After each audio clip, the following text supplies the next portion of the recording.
Gue mau klarifikasi soal informasi yang gue bilang bahwa ada anggota keluarga besar gue sudah almarhum ya kan, yang menderita skizofrenia. Itu om gue. Jadi memang ada riwayat gangguan mental di keluarga besar gue ya kan. Ini om gue tuh jenius sih hitungannya, jenius, lulusan terbaik lah di salah satu perguruan tinggi negeri ternama.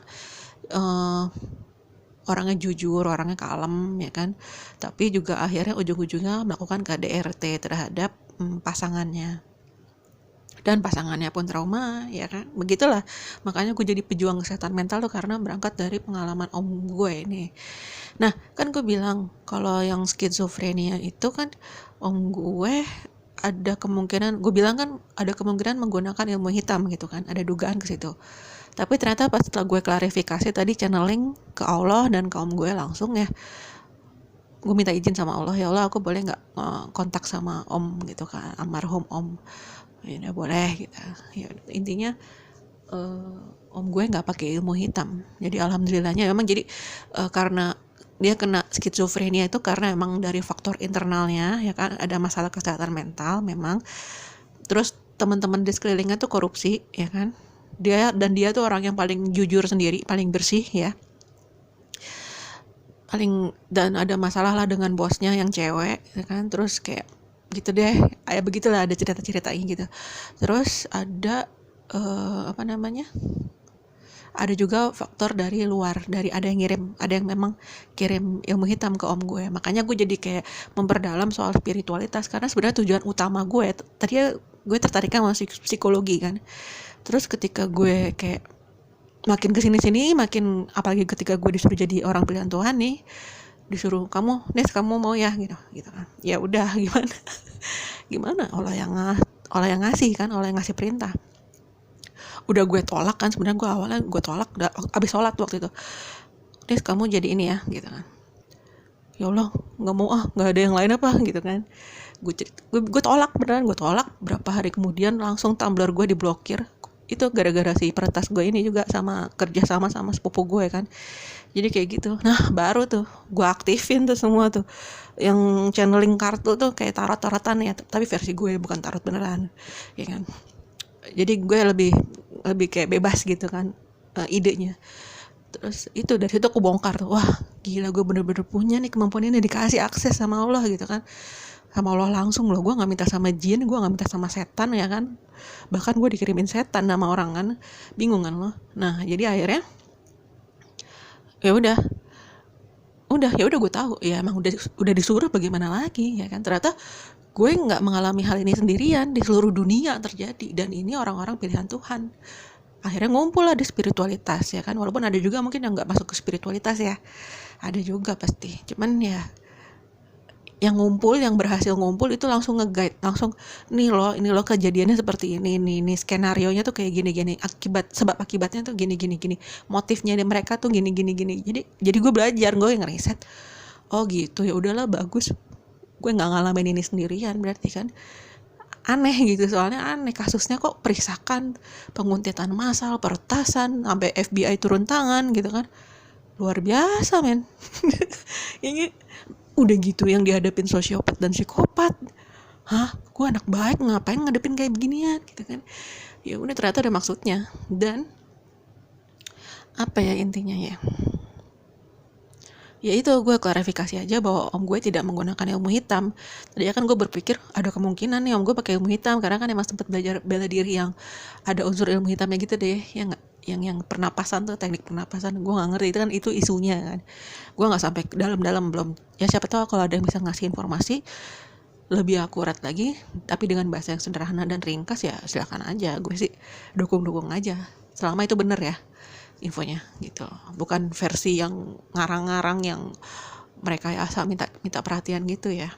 Itu jadi bertanggung jawab lah sama apa yang kita sampaikan ke orang-orang, termasuk ke gue. Misalnya lu menyampaikan sesuatu ke gue, ya harus bener, jangan dikarang-karang, jangan direkayasa. Terus itu sih ya, jadi dari faktor internal dan eksternal itu yang terjadi sama om gue ya kan. Makanya ketika dites sama psikiater itu disuruh gambar nih, disuruh gambar bapaknya siapa, ibunya siapa gitu kan, kayak gimana wujudnya, kosong kertasnya, kayak lupa gitu loh. Tapi sebenarnya dia pinter kan, bingung kan lo, tuh dia pinter tapi kok dia kayak nggak bisa.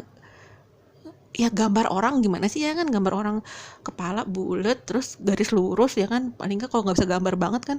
Ini enggak sama sekali nggak bisa, kosong. Itu dampak skizofrenia tuh sampai kayak gitu gitu loh, kelihatan ya, kasihan gitu kan. Jadi gue juga jadi pejuang kesehatan mental ya karena om gue ini, ya kan, kasihan hidupnya tuh hampir separuh lebih usianya tuh habis untuk skizofrenia men. Makanya lo jaga kesehatan mental ya. Ini terjadi sama om gue yang baik, yang nggak macem-macem orangnya. Jadi siapa tahu om gue tuh empath. Tunggu gue tanya dulu Allah.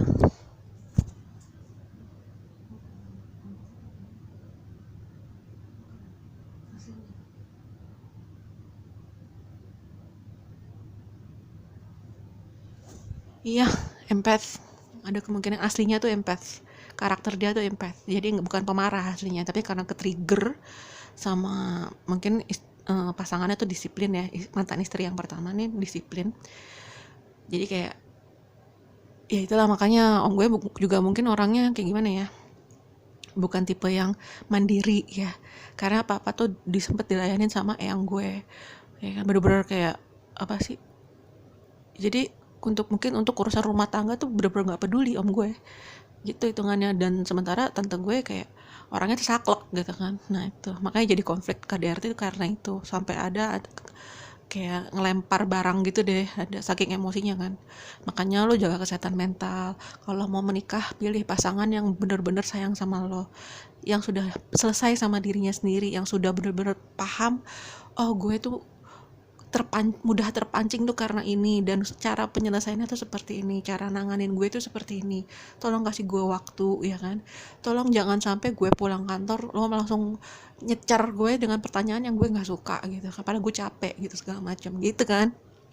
Jadi ada lah teknik-teknik yang memang harus kita pelajarin semuanya ya kan. Baru ketahuan gangguan mental biasanya ketika sudah menjalani hubungan terutama hubungan pernikahan ya. Hubungan pacaran mungkin nggak terlalu ketara, walaupun ada juga yang sudah menunjukkan gejala-gejala masalah kesehatan mental ya, emosian lah ya kan, gebrak meja ya kan, ngancem bisa kan gitu. Itu narsisisme tuh gitu. Narsisisme itu ya akar masalah dari gangguan mental. Itu sudah, kalau udah narsis ya itu udah pasti punya gangguan mental. Itu kalau dari sisi spiritual ya, spiritualitas. Kalau misal dari sisi psikologis mungkin nanti bisa dijelasin lagi. Enggak, ada ininya juga gitu kan, ada pendukungnya, data-datanya, ada tes-tesnya segala macam. Tapi intinya kalau udah narsis ya udah pasti punya gangguan mental. Jadi kita udah nggak bisa ngeles lagi. Dan yang punya gangguan mental sekarang di seluruh dunia adalah 98%. Ya, hampir mencapai 98%. Lo bisa bayangin itu kerja keras luar biasa itu kalau kita jadi psikolog dan psikiater men. Luar biasa men. Itu uang tuh. Itu tuh senilai uang loh. Kalau kita punya kesehatan mental ya, itu kita jadi orang paling kaya loh sebenarnya. Tapi kalau udah terkena masalah kesehatan mental, terkena gangguan jiwa, apalagi yang berat ya, itu udah kayak hidupnya kayak mati suri gitu loh. Ya, makanya jangan coba-coba kasih trauma ke orang-orang. Apapun alasannya, siapapun itu, jangan coba-coba bentak, jangan coba-coba melanggar haknya dia, privasinya dia. Itu aja sih gue minta tolongnya. Karena apa? Karena gue ngerasain, om gue ngerasain, keluarga besar gue ngerasain, kita tuh kayak ada perasaan apa ya, sedih gitu loh.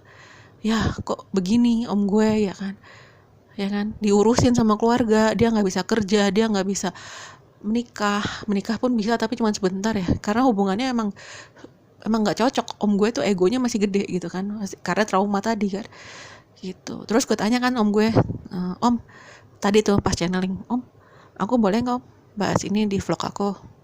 Boleh om, dukung nggak? Dukung gitu kan, nggak apa-apa gitu katanya. Oh ya udah ya, alhamdulillah. Makanya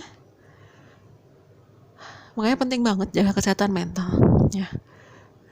Dan beruntung lah kalau kita ada yang indigo dan empati, yang bener-bener empath, yang bener-bener kayak nge-scan gitu kan. Ini lo lo bermasalah ya, lo lagi sedih ya, lo lagi ini ya, lo lagi ini ya, kita tuh tahu gitu kan, nggak usah pakai alat pun kita tahu lo nggak nyaman, ya udah, makanya kita nggak ngajak ngobrol gitu kan. Kita nggak suka maksain kehendak, sebenarnya kita orang-orang yang katakanlah sangat demokratis. Cuman ya kalau lo melanggar batasan sehat gue, bilang ke mereka, lo tuh kayak nggak ada bagi gue gitu, men. Lo bilang gitu lah, nggak ada yang bisa meneror lo tuh, nggak ada yang bisa nakut-nakutin, mengancam, itu nggak ada. Orang yang mengancam itu biasanya punya masalah kesehatan mental, punya gangguan mental gitu. Kalau orang yang menghibur, menguatkan, itu dia udah sembuh, atau dia memang orangnya memang nggak punya masalah mental, baik-baik aja hidupnya gitu. Jadi kalau lo diancam nih, diteror, ditakut-takutin, dibikin lo merasa rendah hati, kecil hati, lo sebenarnya lagi berhadapan sama orang dengan gangguan mental, tapi orang itu nggak sadar dia punya gitu. Oke? Jadi pastikan teman-teman lo adalah orang-orang yang benar-benar positif, sehat, dan suportif, dan itu nggak pura-pura, tulus gitu loh. Dan lo akan kesulitan karena orang-orang seperti ini langka, gue jamin langka. Cuman 20% maksimal. Tunggu gue tanya dulu kau lah. Dikit lagi.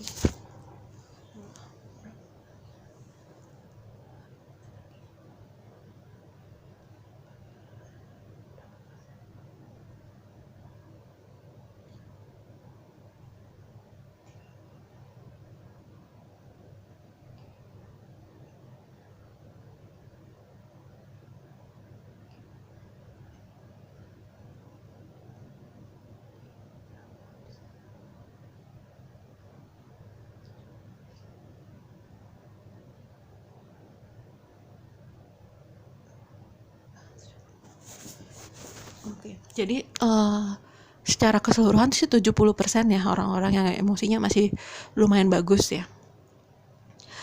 70%. 70%, di bawahnya 70%. Pas 70% tuh dia udah nggak respon. Tidak gitu, tidak. Berarti ya sekitar 60 lah, 60%-an lah yang emosinya masih bisa berubah jadi positif gitu kan. Makanya ini deket-deketan nih sama yang pakai ilmu hitam ya. Kalau udah pakai ilmu hitam kan berarti udah punya gangguan mental tuh.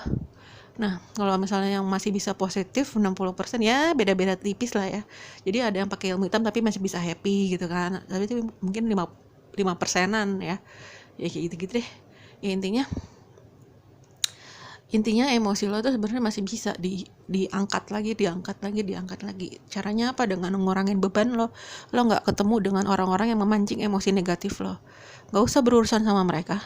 Walaupun dirisak juga, diretas gitu, nggak usah nanggepin. Nggak penting soalnya. Karena apa? Kekanak-kanakan. Walaupun umur 30 tahun ya, tapi kelakuannya kayak anak umur 3 tahun gitu kan.